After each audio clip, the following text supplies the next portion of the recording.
Dandavat Pranam, dear Sripad Devashish Prabhu. Very happy to see you. So, dear devotees who are now here, and I'm sure in 5 minutes will join more. And we are starting our traditional Saturday Zoom. It's in the form of questions and answers. So I hope you have full pockets of questions to Devashish Prabhu, because to listen from him, from his experience and knowledge of scriptures, is our blessing.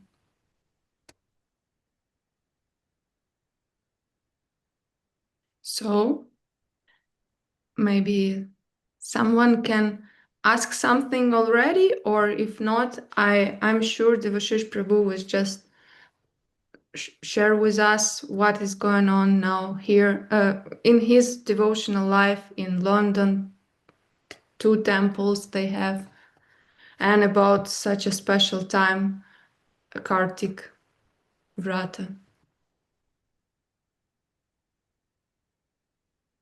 Okay, yes, so my Dandavat Pranam to all the devotees that have come to join with us today. I'm very happy to be invited to be with you all. It is Kartik month, and that's always a very special time. Usually I'm at the festival in Thailand, in Chiang Mai, but this year I wasn't able to go for various circumstances, but anyhow, I'm sure it's all going on there very happily. Today it would be officially the first day of the festival, because it's the disappearance day of Narottama Dasa Thakura. And I'm sure all of you have heard his name, Narottam. And before Bhaktivinoda Thakur, almost all of the songs that we sing were written by Narottama Dasa Thakura. He was a very prolific writer, and not only songs, but many books he also wrote on Krishna consciousness. And he was very much favored by Chaitanya Mahaprabhu, although when he appeared, Mahaprabhu already left the world. But we hear that he lived, his mother and father, they lived near the banks of the Padmavati River. And when Mahaprabhu went there, and he was heard by the devotees chanting, Narottam, Narottam, Narottam.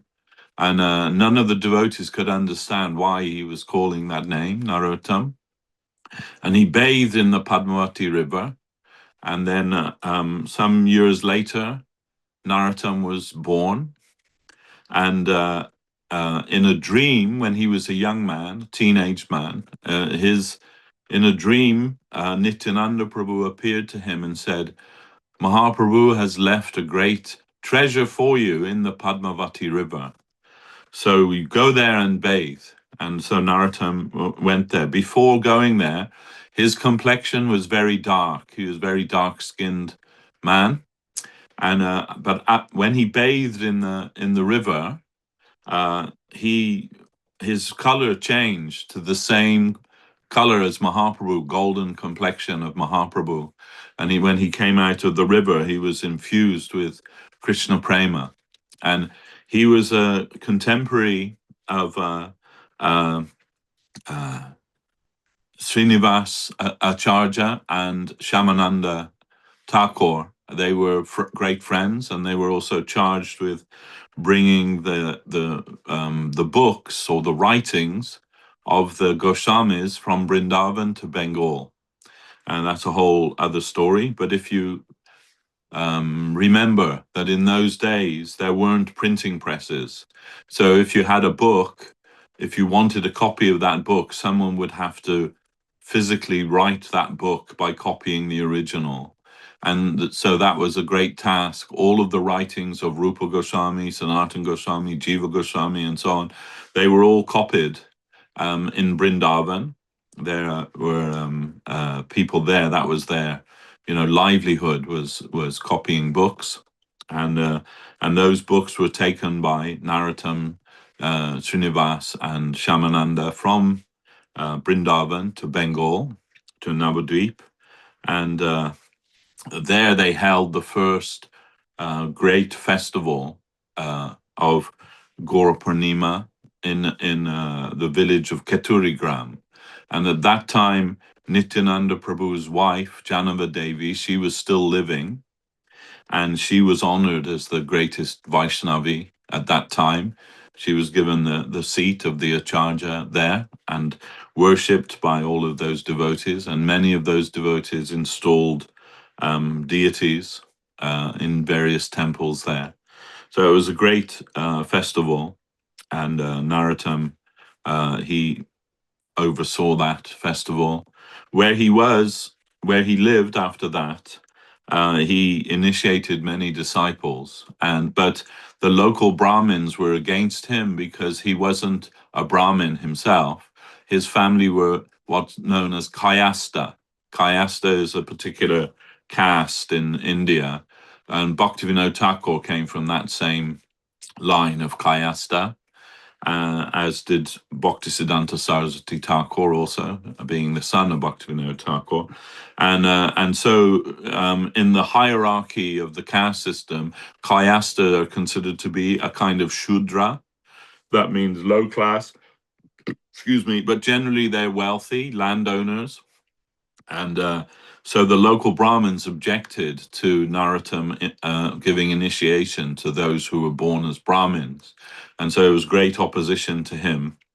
And finally, just to cut a long story short, he passed away, and all of the local Brahmins, they all celebrated his passing by saying, "You see, he has died because of his offenses to the Brahmin community." But all of his disciples, they all cried before his body and said, "Oh, Master, it is not proper that you should die in this way without having first defeated all of the opponents of the Vaishnava school." And on hearing their prayer, Narottam returned to his body and sat up, and then debated with all of those Brahmins and defeated them all. And then later on, after a short time, he again passed away, this time when he was bathing in the river Ganges, and is told that at that time his body transformed into milk, and the milk floated away in the river Ganges. That was the style of his passing away, so very miraculous style. And many books and especially songs that we sing of Narottama Das Thakur.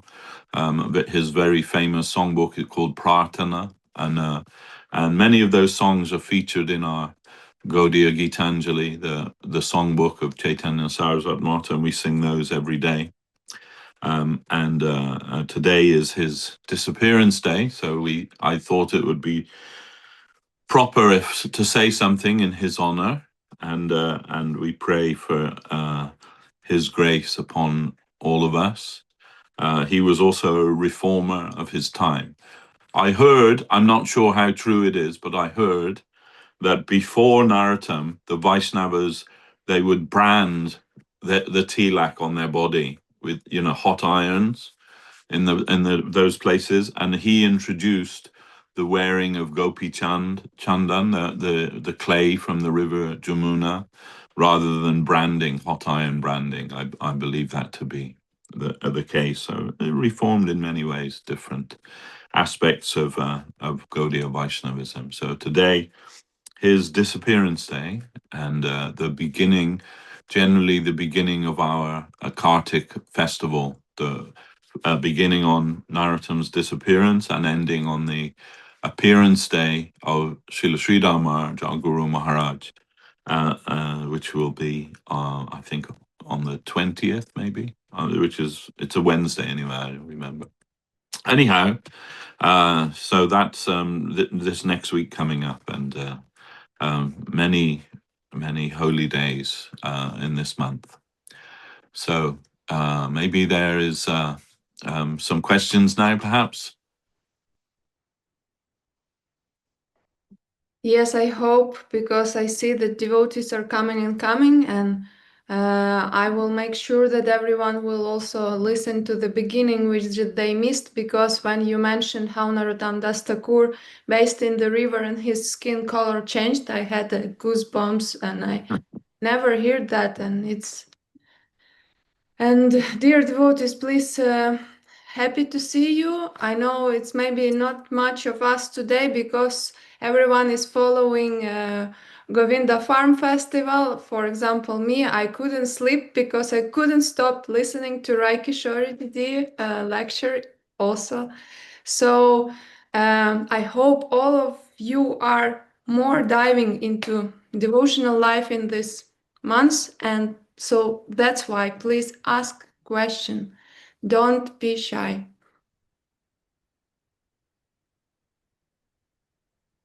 Anybody? I think maybe I saw something in the chat. Okay, thank you. Yes, thank you, Sadhvi Didi. First question is Hare Krishna. Thank you. Thank you so very much for today. I have got understanding that we are here in this illusion reality because we desire to be here. May I humbly ask, does the soul have intelligence? Yes, of course. The soul is like Krishna, Satchit Ananda.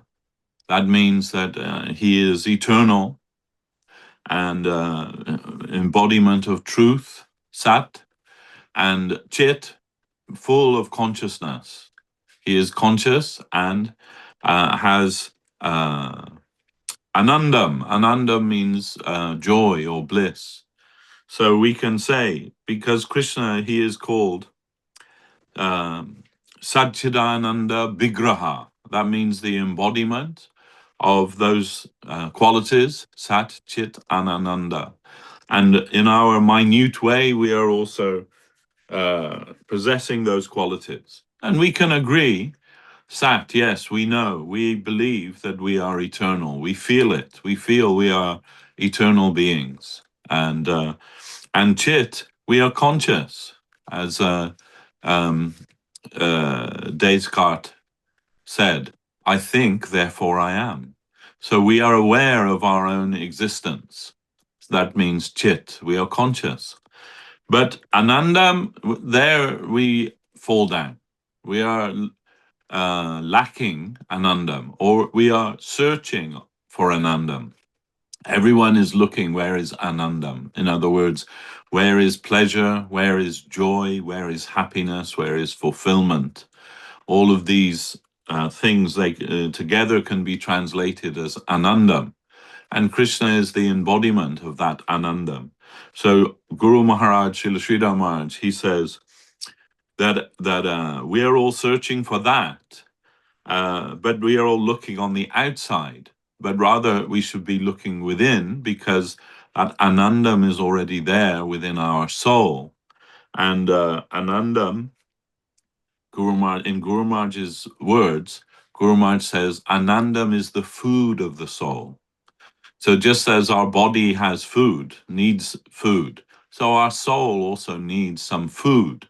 And that food is Anandam.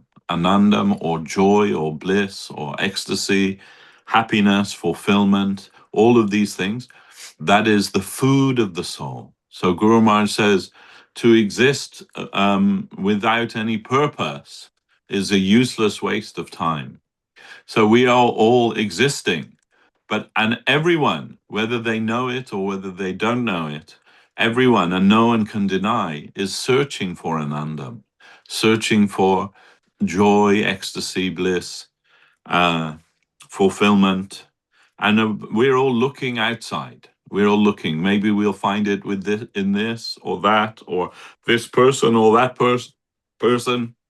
But always we are frustrated, or that Anandam is short-lived. So transient pleasure, we're always grasping at transient pleasure, because that's what we need. That we need, that we're hankering for that, thirsting for that, hungry for that. But we are always looking in the wrong place, because the source of that anandam is already within our soul, and that is the propensity for the service of Lord Krishna. He is, you can say, everyone spending so much time searching for their soulmate, but he is our soulmate. He is the soulmate of every one of us. And unlike those we look for in this material world, he'll never disappoint us. He'll never let us down, and he'll never betray us, betray our love. Everyone has the propensity and the necessity for love, to give love and to receive love.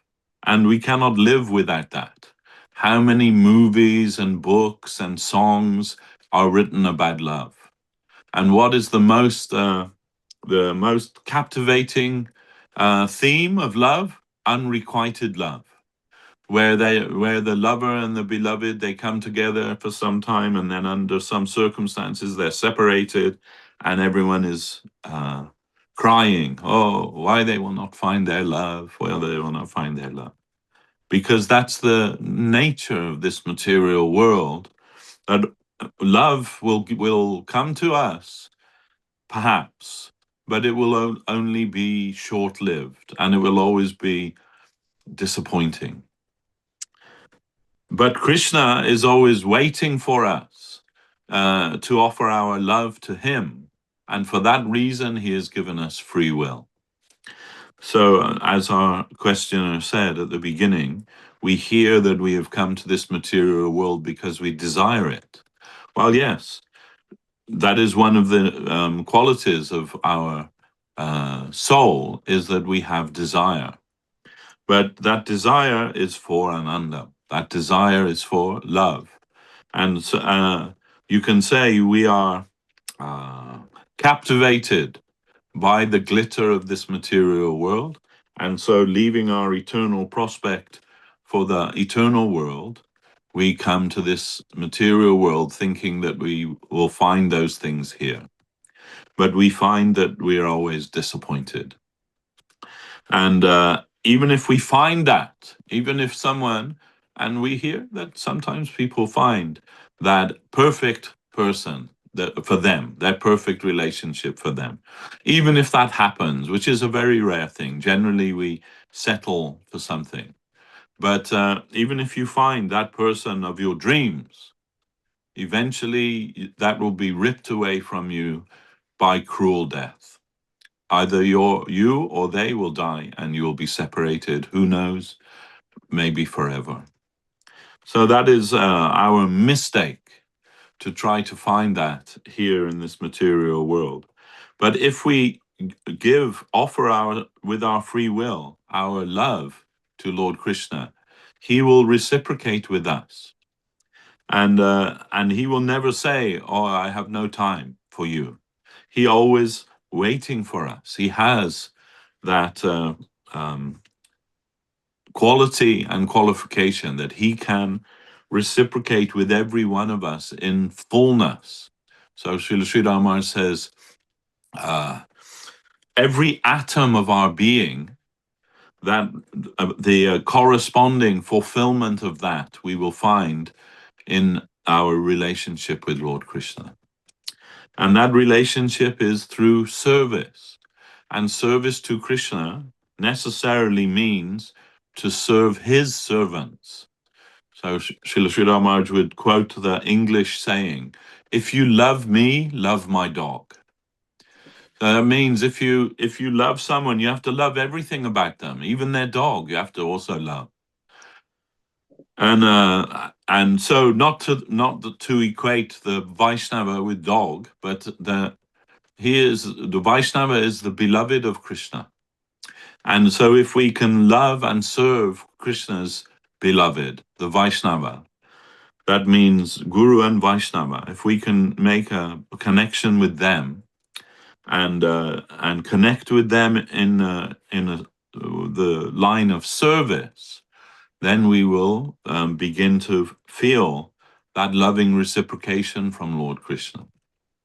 And it is a real thing. It is not just an imaginary or nebulous thing, but it is real, and it is concrete. We are thinking that God and faith in God and all of these things is a kind of abstraction, and that here, that flesh and blood and bricks and mortar and glass and steel, that this is reality. But actually, that is more real than anything here. Only we have to offer ourselves in that way.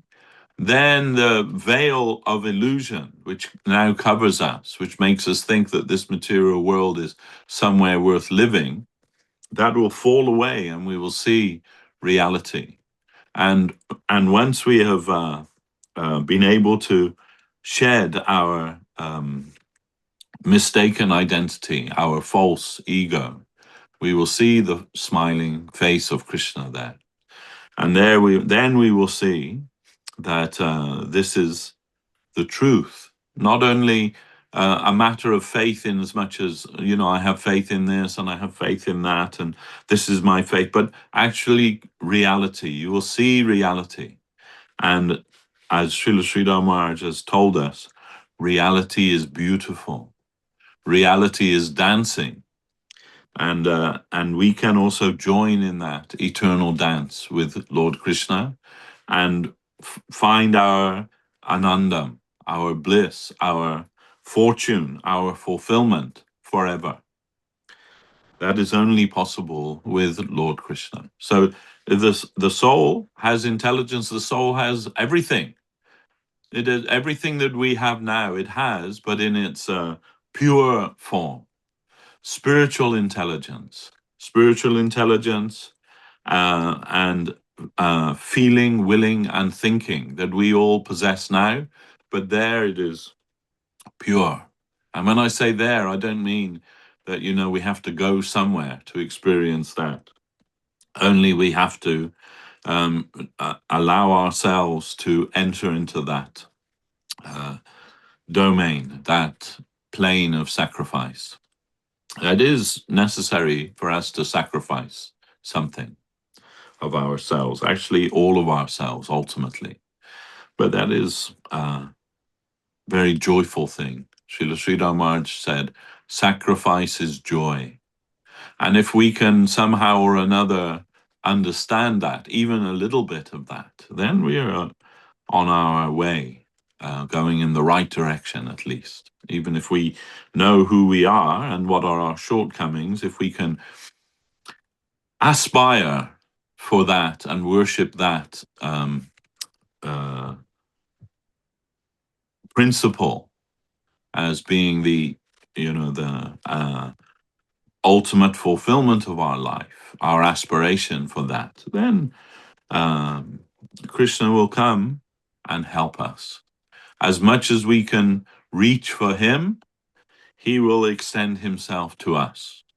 And as much as he touches us, that place or that consciousness where God, Krishna, touches us, the individual jiva soul, that is known as Sri Guru.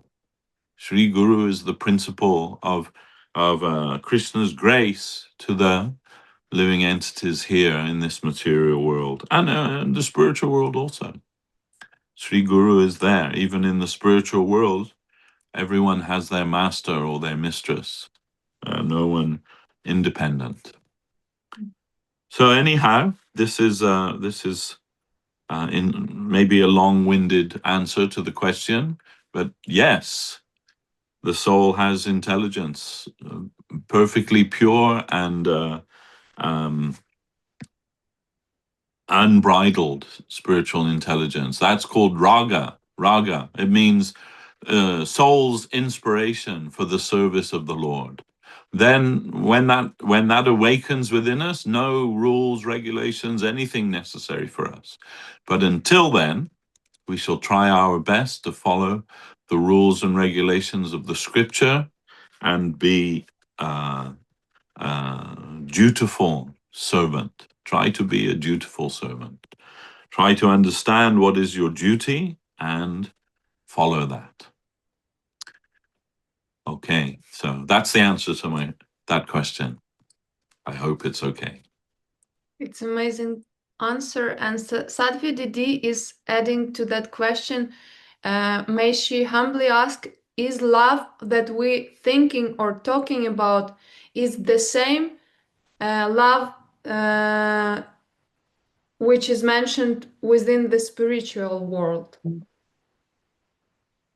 Yeah, actually, you can say there are two kinds of love. There is love with a capital L and love with a small case L. So small case L love is the love that we experience in this world. So Srila Prabhupada, he used to give this example that that in this material world there is love. We see that there is love, but that love is usually conditional, in as much as it's, you know, if you scratch my back, then I'll scratch your back, and then we settle for that as being love in this material world. But there is love and pure love. You can find the nearest thing to pure love in this material world is the mother's love for her child. That is pure love. We know that. We see that without a second thought, if the mother apprehends some danger to her child, she'll throw herself in front of the bus to save her child without even a second thought. So this is pure love, pure love. But even in this material world, even that has its limit. So we know that, right? So we're sure that, Mr. Hitler's mother loved him, and Saddam Hussein's mother loved him. But all the Yorkshire Ripper, his mother loved him. But still, to a point, there comes a point where even the mother will say, "No, enough is enough. I cannot continue that giving that love unconditionally to my son, who actually is a monster." So that, but even the monster, the mother will give love. So that's the nearest thing to love in this material world. Otherwise, we know, right, that we give our love to someone, and then we find, oh, today I love you, I love you, I love you, and tomorrow I hate you, I hate you, I hate you. Same person, same thing, but now we found out that, oh, he always leaves the toilet seat up, or never puts the cap back on the toothpaste, and makes that horrible chomping noise when he eats, and now we can't bear the sight of them. So that's love in this material world, I'm afraid. But love of Krishna, that's the same love, but in its purified condition. We all have that propensity for love. No one can deny that. However horrible we may be, still we want to be loved, and still we want to give love. That's only natural. But that love will only get its real fulfillment at the lotus feet of Lord Krishna. Then we can say that who loves Krishna, he can love everyone in a real way, not in a selfish way, because love in this material world always means, like, what's in it for me? Is there anything in it for me? Otherwise, why I will give my love to that person or that thing or whatever it is, So, but we cannot deny love, as much as we see that it's always disappointing us in this material world. The idea of it, we can't leave it, isn't it? We can't. We see that everyone that enters into some relationship looking for love, they come out disappointed or failed in that attempt. But still we think, oh, but it will be different for me. I'll be able to find that pure love. I'll find that real love, that one love. I will. No one else ever has, but I will. because it's innate within our soul. We want love. Just we have to try and understand what is real love and where that can be found. And that's in our service to Lord Krishna. Thank you, Devashish Prabhu, and thank you, Sadhvi D.D. It was a very beautiful question and very important answer. And thank you, Nazar and Yuvati D.D. also for your questions. So Nazar is asking, Dandavas Devashish Prabhu, how would you explain or give some advice about why during spiritual practice fears and life difficulties sometimes appear? Even though Vaishnavas say that spiritual life should help us overcome fear and bring harmony, does this refer to Srila Govinda Maharaj's expression, never give up? Well, there's a song, maybe you've heard it, an English song when I was a kid growing up, and the lyrics of that song was, I beg your pardon, I never promised you a rose garden. Along with the sunshine, there has to be a little rain sometime. So that's the nature of life. That Krishna says that in the Gita, Matra sparshas tu kunteya, shitoshra sukha agama payano nityas tam titiksha shabarata. He tells Arjuna, happiness and distress, they're coming to you, just like the winter and the summer season. Then you have to be equal to both and tolerate that. Nobody wants suffering, but suffering comes. And everyone wants to be happy all the time, but that is not possible. Even for one who's practicing spiritual life, it's not possible, because the material world means happiness and distress. And how much happiness and how much distress will come, how much suffering will come in your life, that's already preordained by your karma, by your previous actions in previous lives and in this life. Then that must come to its fulfillment. It will come to you. So the amount of happiness you'll find in this life, that's coming. You can't change that. And the amount of suffering that's going to come in your life, that's coming. You can't change that either. Srila Bhaktisiddhanta Saraswati Thakur, he said, there's nothing you can do to prevent your karma from coming to you, good or bad. Good is coming and bad is also coming. Nothing you can do to make that happen, and nothing you can do to stop that from happening. So don't waste your time with that. It's coming anyway. People say, especially now in modern world, people tell us, if you work hard, you can get everything that you desire in life. But that's not true, because we all know people who work very hard every day and have nothing at the end of that. And also we know people who don't do anything and get everything handed to them on a plate. Seemingly without, they may not even be good people, maybe wicked people. We see it. But that's because of their karma. Their karma means that if you're meant to be a rich man, you'll become a rich man. And if you're meant to be a poor man, you'll be a poor man. Whatever you do isn't going to change that. So don't spend your time trying to either make your karma come about or to stop your karma coming about. Just deal with it. Tolerate it, whatever will come, because that's life. That's the reality of life. And if we say, well, if God loves us, then he should make everything perfect for us, isn't it? But no, that's also not true, because if God made this world perfect and we got everything that we desired with no consequences, then we would not understand that this world is not our home. And that's why he allows us to suffer in this material world. Because he wants us to understand this isn't your home. Your home is the place of pure happiness, unbridled happiness. That's your home, but it is not here. And if you find that you had everything that you ever desired here, you might think, oh, this is a pretty good place. I think I'll stay here. So just to make that clear to us, some suffering is necessary in our life, unavoidable. And we know that, everyone trying to be happy, walking along, whistling a happy tune, and then suddenly some terrible thing happens in our life. Can't avoid it.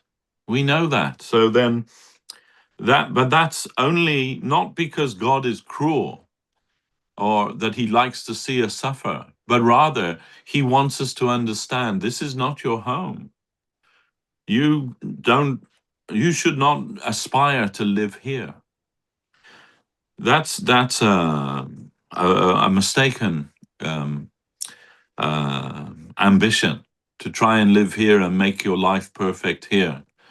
Make your life perfect in the material way. So everybody thinks that, right? That we're taught this from our young age by our family, by our school teachers, by the politicians. They all tell us, if you have wealth and independence, then you can be happy. And everybody's striving for that. But in the end, no one is really finding happiness, just settling for something, an approximation of that. Ultimately, we consider if we don't suffer too much, that means we're happy. But that, in a crude way, that's like saying, when you're suffering, bursting to go to the toilet, when you finally go to the toilet, oh, that's like bliss. Oh, this is happiness. But it's not happiness. It's just some freedom from that suffering that you were feeling, to the necessity to go to the toilet. Now, this is what we class as happiness in this material world. So everybody working, so that they can get 2 weeks to go on a holiday somewhere. And then they think, oh, yeah, this is great. Now I've got the fulfillment, all this work. Now I've got 2 weeks. I can take a break, sit by the sea and enjoy. And then when they come back, they say, oh, I need another holiday to get over the holiday. Isn't it? This is how it is. In fact, statistically they say that going on holiday is one of the most stressful things that happens in a person's life. Trying to make it perfect, and you just make it becomes really stressful. Anyway, so this is the world that we live in, and that's meant to be like that. It's meant for us so that we understand this isn't the place where we should be trying to make our home. Saraswati Thakur, he said, living here in the material world is camp life. Means like camping. When you go camping, then when you go camping, you pitch a tent and you stay, you rough it for some time, But everybody knows it's just temporary. So this life in this material world is like that. So Srila Sridhar Maharaj said, our big disease is homemaking. We're always trying to make some permanent home in an impermanent place. And that's a kind of insanity. And we're all guilty of it. We all want to make this comfortable place where we can live happily forever, but it's not real. It's like if you go to a foreign country and you have to stay in a hotel. While you're in the hotel, you don't start remodeling your hotel room or, decorating and putting up pictures and, changing the features. And the people who own the hotel would be very disturbed by that. And they'd probably end up, sending you away to a padded cell. So, but we do that all the time. So Srila Guru Maharaj said, my Guru Maharaj's program was to cure us of this disease of home building. He made the temples of Lord Krishna for us so that we can utilize that propensity to make a home for Krishna. Use that propensity for home building to make his home. And that will be a proper utilization of that. But we shouldn't try to make ourselves comfortable here in this material world, because then we may be misled in thinking, oh, it's okay. It's all right. It's okay if I stay here forever. And, we've been here forever. We've tried everything. We've tried everything to make ourselves happy and not found that happiness ultimately. So, I was listening recently to a tape recording of Srila Prabhupada A.C. Bhaktivedanta Swami, and he said, from time immemorial, we've tried to satisfy our inner search for happiness and fulfillment and failed. He said, so my request to you all, my earnest request is just try and give this one life for Krishna. Just this one life, try and give it for Krishna seriously and see what is the result. You already know what is the result of lifetime after lifetime of trying to make something for yourself.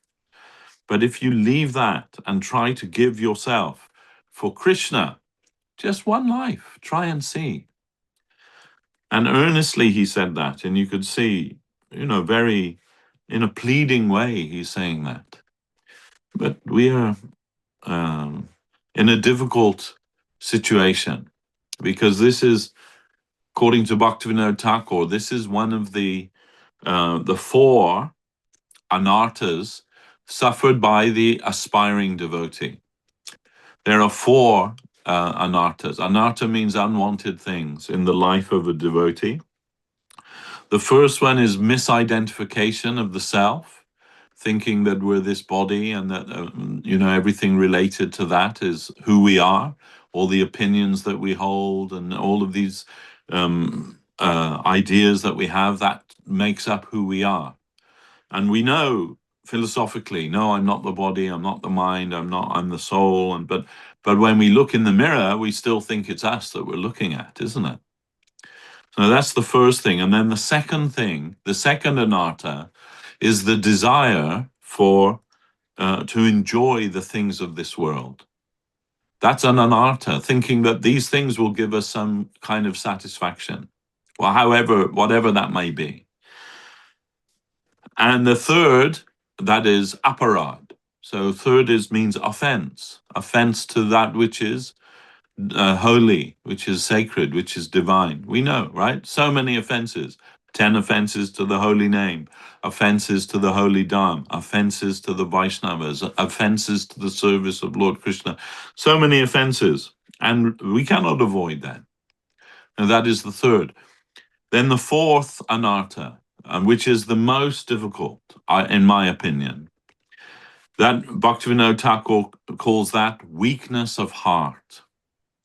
And that it means we know what is required of us to become a devotee of Krishna. We know that, but we can't be bothered.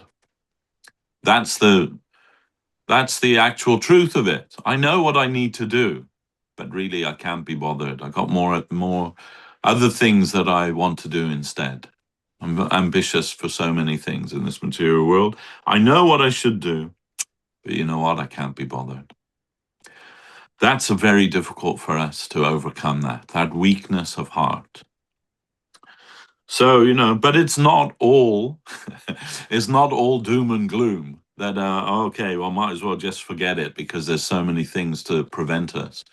No, because Krishna says in the Gita again, whatever progress you've made on this path, that will save you from Mahabhaya. Mahabhaya means the great calamity or the great suffering, Mahabhayam, and that means death.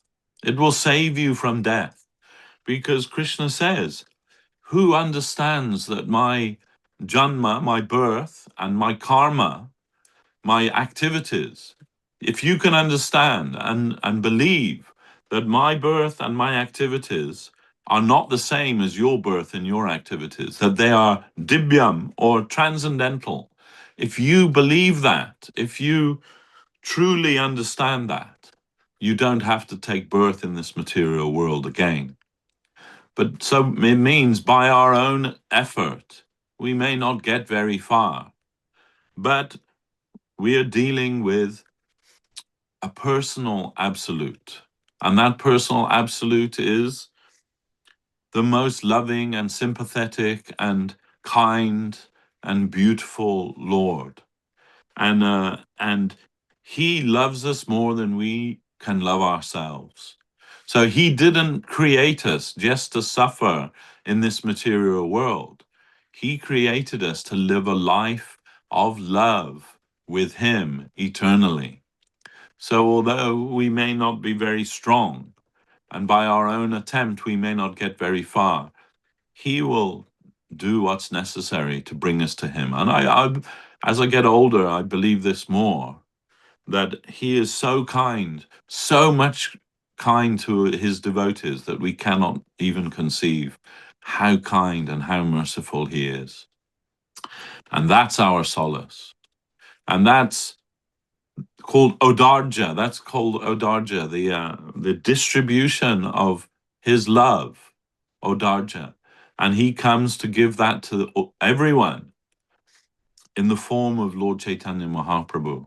Chaitanya Mahaprabhu, his only purpose in this world is to rescue the fallen souls, and no one gets left behind. So we should celebrate that. The only thing we need to do is come to the front of the queue. That's all.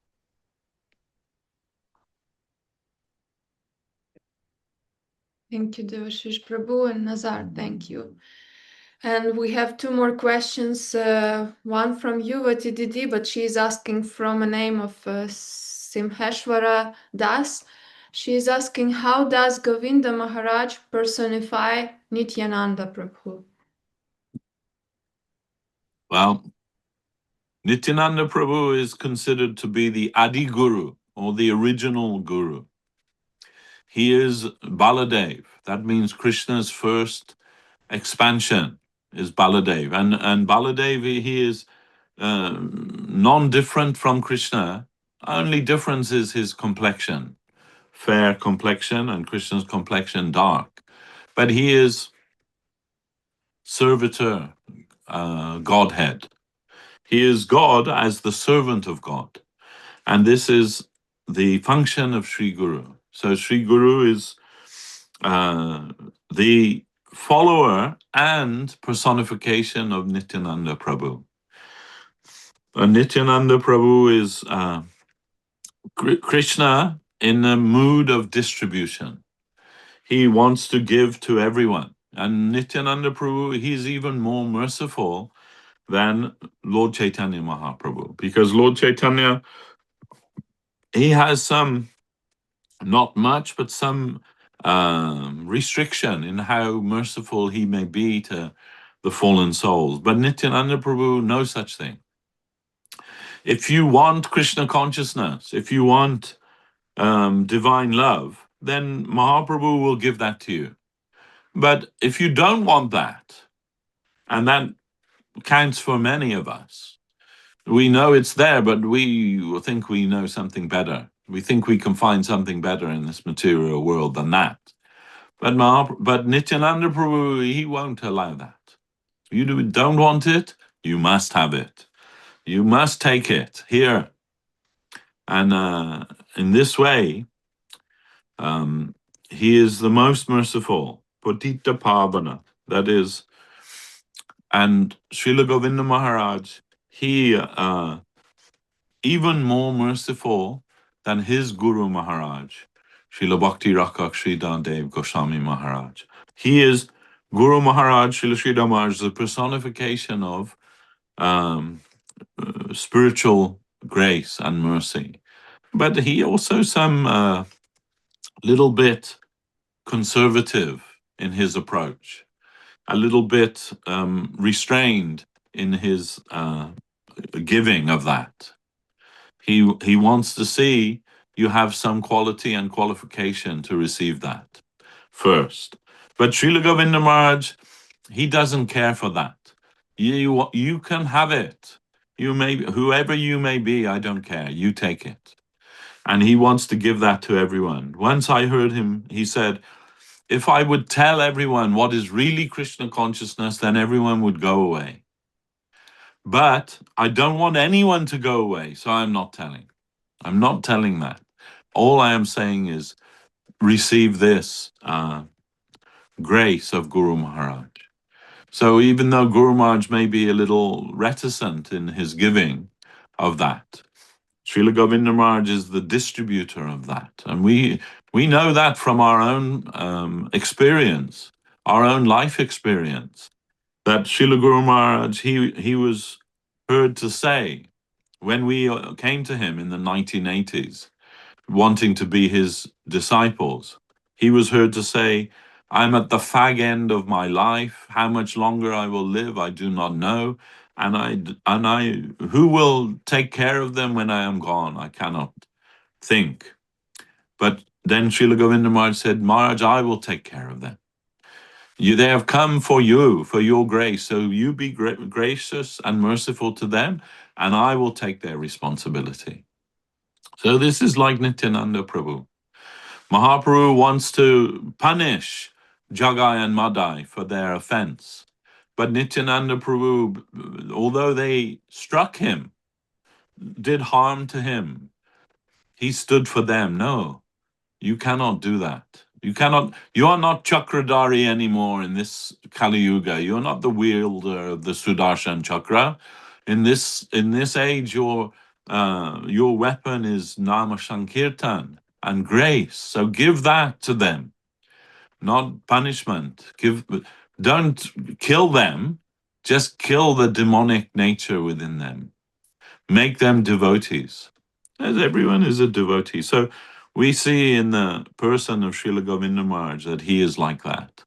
He is going all over the world and distributing the grace of Srila Guru Maharaj everywhere. And Srila Guru Maharaj himself, he's not going anywhere. In fact, Srila Maharaj said, oh, you may say Sridhar Maharaj is very mean, but I say to you, you cannot live with me. You have to find somewhere else to live, and I will try and help you as best I can. But when there are so many people, I become besides myself. I cannot cope with it. All these hundreds of people coming here, I do not like it. And you may say, oh, Sridhar Maharaj is a very mean person, but it is my nature. What can I say? But Srila Govinda Maharaj, the opposite of that. Then Guru Maharaj would say, oh, I'm not feeling well. I don't want to come and speak with them today. And Srila Govinda Maharaj would say, but Maharaj, they've come from so far just to hear from you. You just sit with them for 5 minutes. You don't even have to say anything. They'll be happy. Then, persuaded by Srila Gurudev, Guru Maharaj would come and sit. Then, inevitably, he would say, anyone has a question? And some question would come, and then 5 minutes sitting with the devotees would become 2 hours of him speaking the highest siddhanta of Krishna consciousness. And in the end, he would say, oh, this is like medicine to me. This is like massage to me, to discuss these things with a group of devotees. That is my life. And that is the grace of Srila Govinda Maharaj. Without that, maybe we would not have had the opportunity to connect with Srila Sridhar Maharaj in the way that we did. So we cannot but see him as the personification of Nityananda Prabhu. No other way to see him.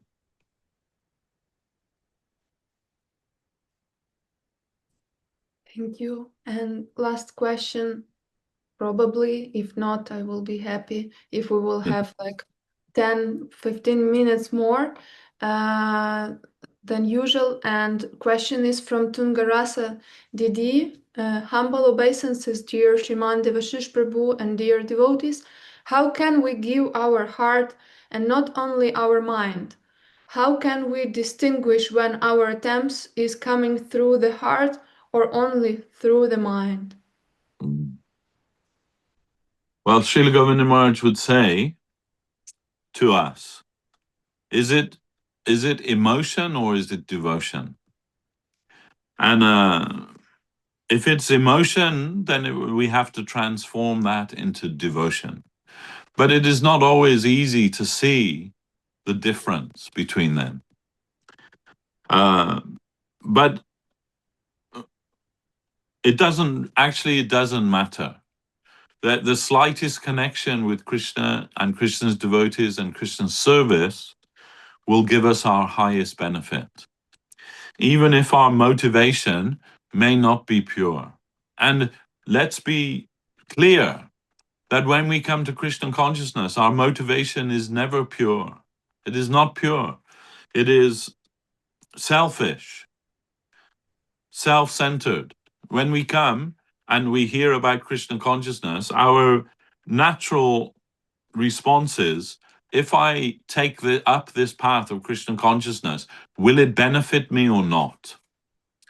And only when we decide, yes, I think it will benefit me, do we try to take it up earnestly. If we think, well, no, it's not going to benefit me, we'll just walk away from it. So we can't say that even when we decide to take up Krishna consciousness, that it's a pure instinct or a pure motivation. It's the same as every other motivation that we have in life. Will I get something from this? Will it give me some happiness? Will it give me some, peace, or will it give me some fulfillment? It's the same as everything else. The same as, when we look in the cake shop window and think, oh, that cake looks nice, that'll give me some happiness. It's something like that, but we think it maybe in a maybe deeper way, and maybe in a longer way, a more real way, we'll get some fulfillment. But we can't say that motivation is pure. Only when we understand, and this is only the beginning, when we begin to understand that actually I am for him, I exist for him. This is a philosophical turning point in the life of every devotee, that we are thinking that everything is about us. So like my life, my fulfillment, my happiness, everything is me, I, me, and mine. And our practice of Krishna consciousness also like that. But when, after some time, we must come to realize, no, actually, it's not about me, it's about him. And it's always been about him. This whole world, material and spiritual, is created for only one purpose: to bring satisfaction to him, to Krishna. And that means, because I am also created by him, I exist to give satisfaction to Krishna. Whether I can understand that or not is another thing, but that's the only reason why I've been created, to satisfy him. And when we understand that, even a little bit, when we come to that realization that I am for him, then our real spiritual life can begin. Because now my motivation is not about what it will bring for me, but rather what I can give for him. A few years ago, I was with Srila Maharaj in Ireland, and our Suvasini D.D, her husband, Kumar Prabhu, he took us to this park. And this park is was given to the Irish people by the Kennedy family, John F. Kennedy, his family. They are originally from Ireland, their ancestors, and they had some land there, and they have a big park with all, trees and plants and things from all over the world. So that was part of their private estate, and they gifted it to the people of Ireland. So we went there to that park, and they have like a reception center there. And outside in the middle of that, there's a big pond with a fountain. And there, written in Gaelic, the ancient Irish language, is some quote from John Kennedy, but can't read it unless you read Gaelic. But when you go round the other side, the same quote is there in English. And I said to Madhusudana Maharaj, what do you think this quote says? And he said, well, how would I know, Prabhu? What would I know? And I said, because Guru Maharaj used this quote. And then he could understand. Oh, Kennedy's quote: ask not what your country can do for you, but rather ask, what can I do for my country? So Guru Maharaj would use this quote and he would say, ask not what Krishna can do for you, but rather ask, what can I do for Krishna? So this is the real beginning of our spiritual life. What can I do to satisfy Krishna? And we don't know what that is. In fact, it's almost a ludicrous proposition that a tiny soul like me can do anything at all to satisfy Lord Krishna. But the reality is that's why we exist, to give satisfaction to Lord Krishna. And although we may not be able to understand what it is that we have to do to satisfy him, there is a part for us to play in Krishna's Leela, where we will be a contributing unit which will give or contribute to the satisfaction of Lord Krishna. That's why we exist. That's why everything exists. And we also exist only for that purpose. So in our attempt to satisfy Krishna, which must mean the satisfaction of Guru and Vaishnava, in our attempt to do that, we may not be able to give that from our heart yet. That's why we have to follow Vidhi Bhakti or Vaidhi Bhakti. That means the rules and regulations. That means, you rise at a certain time, you chant so many rounds, you go to the Mongol Arti, you do all these things, which are sometimes a little difficult for us. Some means some kind of tapasya. Just to get up early in the morning and practice Krishna consciousness is a kind of tapasya. But we have to try and follow that. That's called Vidhi Marga. But for those that serve Krishna with love, then that's called Raga Marga, the path of Raga, the path of love. And when that comes in our heart, that inspiration to serve Krishna with love from our heart, then we don't need Vidhi Marga anymore. That, in fact, that Vidhi Marga, those rules and regulations, they become an obstacle to our pure service of Krishna. But we are a long way from that. We are a long way from that. First of all, we have to deal with our anarthas, anartha nibriti. Anartha nibriti is one stage of Krishna consciousness. That after sadhu sangha, when we understand the importance of sadhu sangha, then comes bhajana kriya. So bhajana kriya means to serve Krishna under the direction of a Vaishnava. So that usually means to accept initiation from a Vaishnava and serve according to their direction. So that's called bhajana kriya. And bhajana kriya effects anartha nivritti, the removal of anarthas, the unwanted thing. Like if you've ever made ghee, you take butter and you very gently bring it to a boil, and all of the impurities in the butter, they rise to the surface. And then as they rise to the surface, you have to skim them off. And you keep doing this until, and it takes many hours, until there's nothing left except the pure oil, which is ghee. So Krishna consciousness is something like that. When we practice sadhana bhakti, all of our impurities, they come up to the surface.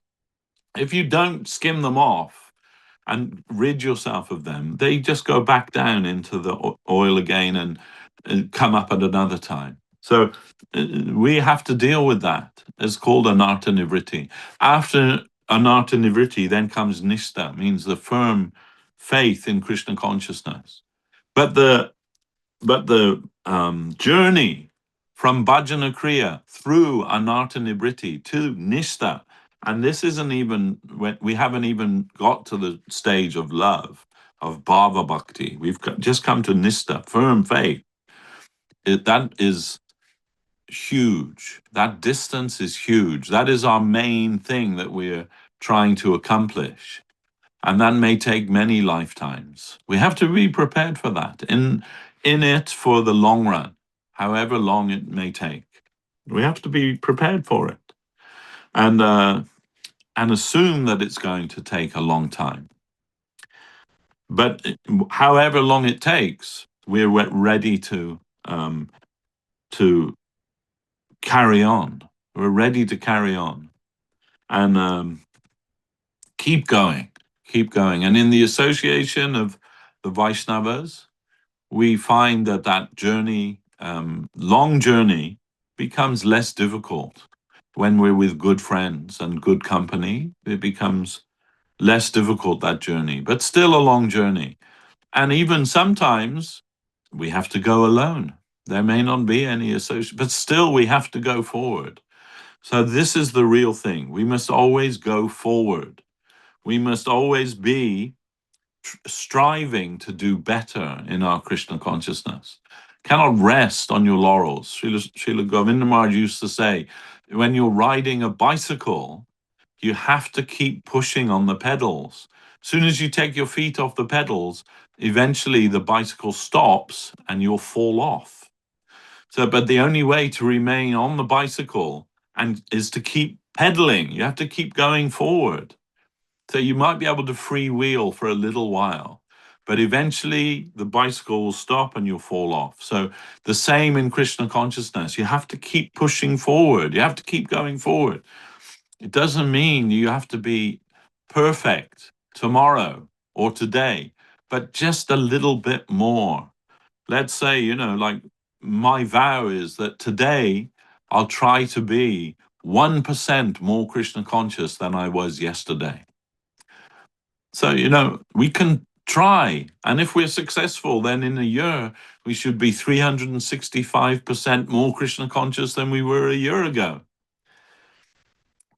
Let's try. Let's try. And Srila Sridhar Maharaj said, virtue is its own reward. The fact that you're trying, that's your reward. And that will save you. That will save you. As I mentioned before, Krishna says, even a little progress on this path can save you from the greatest danger. And Krishna will help you. As much as you want Krishna consciousness, even more, he wants you to come to him. So try, just keep trying. And don't worry, is it my mind? Is it my heart? Is it whatever it might be? Don't worry about that. Just keep going forward. Just keep pushing on those pedals. And you'll get to your destination, guaranteed.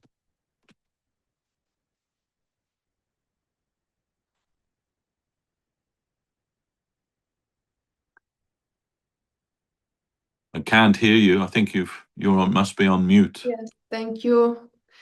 Thank you, dear devotees, for your participation and asking these questions from Devashish Prabhu. And I will also use this opportunity to express my affection to Devashish Prabhu, as it's my opportunity, and who knows, maybe it's the last. We never know, but I just feel strong desire to do it right now, because there is some Vaishnavas that how they express themselves, how they live, like listening to their Hari Katha, just lie down as a water on a fire, inner fire. And for me, Devashish Prabhu is such personality, beginning from being present on my initiation until now. And always, all questions and all his answers are unbelievably beautiful and deep. And to be honest, to answer to your question, Devashish Prabhu, in the beginning, how am I? Like externally, Gurudev is blessing somehow mercifully me with everything. I don't know why, but inner state is exactly what you're mentioning, this weakness of the heart. And it's so painful that suffering, I cry and I scream on myself, like, why? Why, knowing what you are supposed to do, you're not doing that? Why you choose suffering, not going home? And why you choose offering love that kind of love with small l, but not that love with capital L. Why? So this is like every day like that. But thank you for always just giving relief, some relief to listen to you. And hopefully you will come to visit me or we will meet each other physically soon. And that's why I'm asking a permission from you and blessing to try to translate your book into Ukrainian. Yes, of course. We are all in the same position. This is just a matter of degree. Don't worry. Krishna is looking for you always. Don't worry. And thank you, devotees. And sorry for crying. Hare I, Krishna. I always joke that it's like following Just feel Srila joined. D.D, like also sometimes cry. And thank you very much, Narayani, for always arranging these Zooms. It, yeah, it's not easy now. We are happy to have a lot of Zooms because now, like from this Zoom, we can jump into Zoom with Brazilian devotees and so on and so forth, and so many. And everything is recorded and everything is also published in channels. So you can unstoppably listen to all of that, and that we are not shy to share our heart. It's very important. So Dandavats Pranam to all of you. Jai. Hare Krishna. And Jai Shripad Devashish Prabhu ki Jai. Jai Gurudev. Jai Gurudev and Jai Guru Maharaj. And happy Kartik Radha to all of you.